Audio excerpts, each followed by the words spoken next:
زیور میں ہے کہ مچھلی کے علاوہ ہر چیز حرام ہے، تو جھینگے کے بارے میں کیا حکم ہے؟ اصل میں جھینگے کے سلسلے میں فتوے ہمارے اکابر کے بھی دونوں طرح کے ہیں، جائز ہونے کا بھی ہے اور ناجائز یعنی مکروہ ہونے کا بھی ہے، مکروہ تحریمی، اور اس کی بنیاد اسی پر ہے کہ جھینگا یہ مچھلی ہے یا نہیں، اس لیے کہ ہمارے احناف کے ہاں سمندری جانوروں میں صرف مچھلی حلال ہے اپنی تمام قسموں کے ساتھ۔ تو اب یہ جھینگا مچھلی کی قسم ہے یا یہ کوئی اور چیز ہے اور کوئی جانور ہے، یہ طے کرنے کی ضرورت ہے۔ تو بہت سے اکابر یہ کہہ کر کے کہ یہ جھینگا بھی مچھلی ہی کی ایک قسم ہے اس کو درست قرار دیتے ہیں کھانا۔ چنانچہ ہمارے ان اکابر نے جو ہے حضرت تھانوی رحمۃ اللہ علیہ ہیں، اور اسی طریقے سے ہمارے حضرت مفتی سید عبدالرحیم صاحب لاجپوری رحمۃ اللہ علیہ ہیں، اور بھی بہت سے اکابر کے فتوے اس نو کے ہیں۔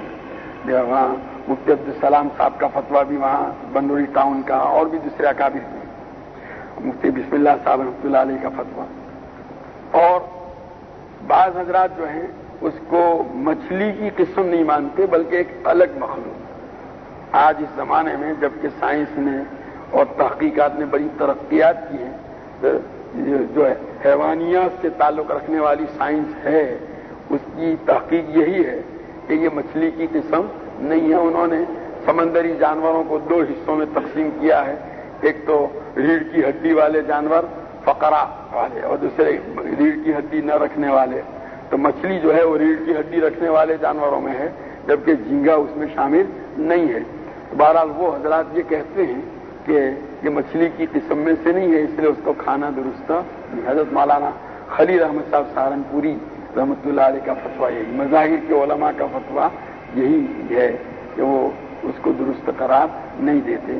لیکن اس کے باوجود کیونکہ اکابر نے دونوں قسم کے فتوے دیے ہیں، اس لیے جو کھاتا ہے اس پر نکیر بالکل نہ کی جائے، اور جو نہیں کھاتا ہے وہ اپنی اس کی اختیار کی چیز ہے۔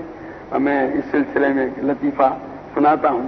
ہمارے حضرت مفتی محمود صاحب نور اللہ مرقدہ کے ساتھ جس زمانے میں دارستان میں پڑھتا تھا دیوبند میں، حضرت کے ساتھ وہاں کلکتہ کا سفر ہوا۔ اپنے متعلق بھی بتلا دوں کہ ہمارے علاقے میں تو یہ جھینگے خوب کھائے جاتے ہیں، اسی کو کھا کر ہم بڑے ہوئے، اور ہمارے یہاں ہم عورتوں میں بھئی صبح 8 بجے اگر آئے ہیں تو اس کو عورتیں نہیں خریدتی، 9 بجے آئے ہیں تو نہیں خریدتی، 11 بجے آئے تو خریدے گی، اور اس کے تازہ تازہ، وہ تو باسی ہو گئے۔ ہمارے یہاں اتنا زیادہ اس زمانے میں اہتمام ہوتا تھا، اسی کو کھا کر بڑے ہوئے۔ لیکن جب ہم نے دارستان میں داخلہ لیا اور یہ مسئلہ سامنے آیا، الحمدللہ اس دن سے جھینگا کھانا چھوڑ دیا ہے۔ اچھا، اب یہ حضرت مفتی صاحب رحمۃ اللہ علیہ کے ساتھ وہاں کلکتے میں حاجی جمیل صاحب حضرت کے میزبان تھے، تو دسترخوان پر جھینگے بھی ہوئے۔ کسی نے حضرت سے پوچھا، حضرت مفتی صاحب رحمۃ اللہ علیہ سے، کہ یہ جھینگے کھانا کیسا ہے؟ تو حضرت نے فرمایا، نہ انکار مکنم نہ انکار ممکنم، نہ یہ کام میں کرتا ہوں یعنی میں نہیں کھاتا، اور کوئی کھاتا ہے تو میں اس کو روکتا نہیں۔ اگرچہ فتویٰ حضرت کا ممانعت کا ہی تھا، کراہت کا، لیکن کوئی کھاتا ہے تو میں اس کو روکتا نہیں۔ اور اس پر حضرت نے اپنا ایک قصہ بھی سنایا، جس زمانے میں حضرت مظاہر میں پڑھاتے تھے اور مظاہر کے چندے کے لیے گجرات تشریف لاتے تھے، تو کہا وہاں دابھیل حضرت مفتی بسم اللہ صاحب کے یہاں ایک مرتبہ مہمان ہوئے، تو دسترخوان پر یہ جھینگے تھے، تو حضرت مفتی بسم اللہ صاحب نے یوں کہا کہ یہ جھینگا ہے۔